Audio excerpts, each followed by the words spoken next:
Hello everyone, this is Repti from Repti Dev, and I'm just going to be going over a weekend project I've been working on. So I noticed a big flaw in our school system, and because I'm trying to run a club right now for the school, and we can't make mailing lists for emails, which makes communication very hard.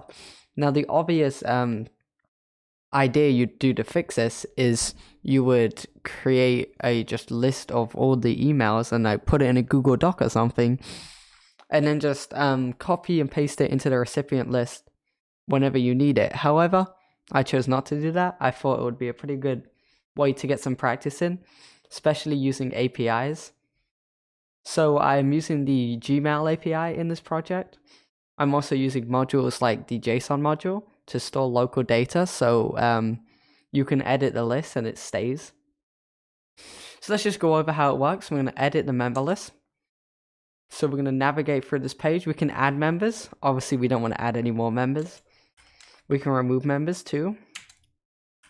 Then we can print all the members. As you can see, this is a list of all the members. Oh, that's bright.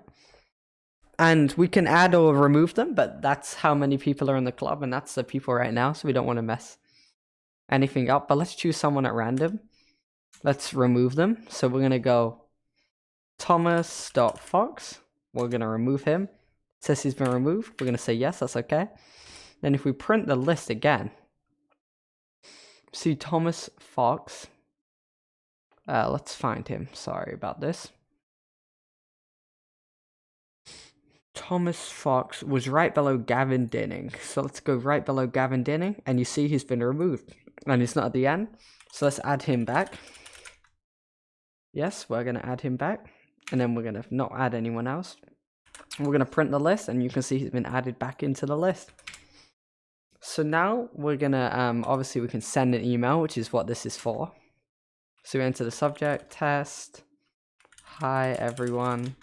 Then it prints out the verification. So our subject is this is our body, and this is automatically added to the end.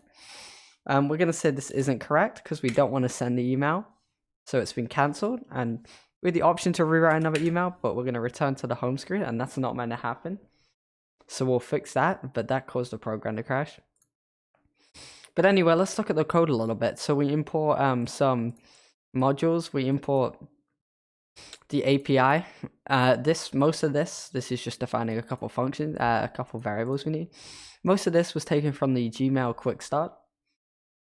With writing and getting tokens and stuff for verification.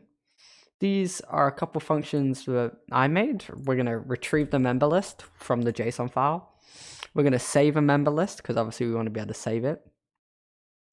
We're going to convert the member list to a string, which is important because the Google API only takes an input of the recipients as a string.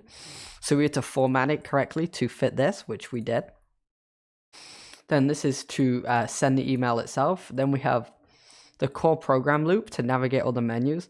And we're using a dictionary to assign each menu a specific value. So it's very easy to call back and assign to menus and link them all together. This is a double break condition for closing the program, which was assigned up here. Then we just have a couple home pages. And obviously they link to, depending on the user's choice, link to different things in the dictionary. Then this is for the sending emails. We take in subject and body, and we verify this. Then we add the disclaimer at the bottom.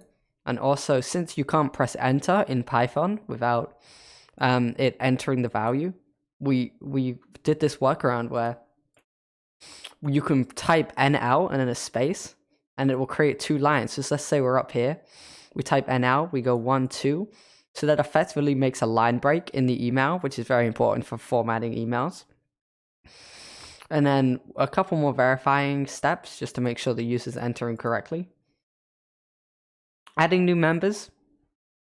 We take in the input, we add our school's at the end. Then we verify that they meant to add them, and we only add when they've actually verified. So previously, we just store the value.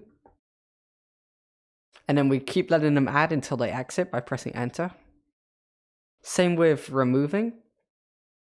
Basically, same step, just inverse. except we have to iterate through.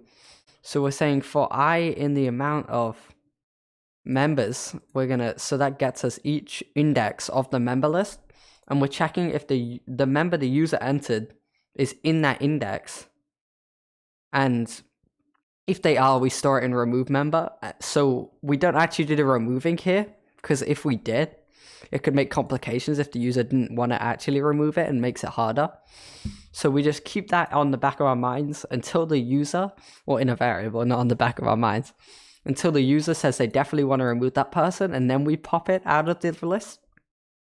And we save the list again, which is very important because we want it to constantly be updated.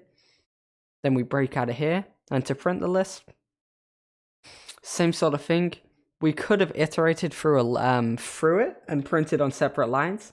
However, that would have took up more space. So I found this more ergonomic, you could say, method online. And I don't quite know how it works, but I do know that it works. So I know an alternative method, but this is just a nice, more concise way to do it.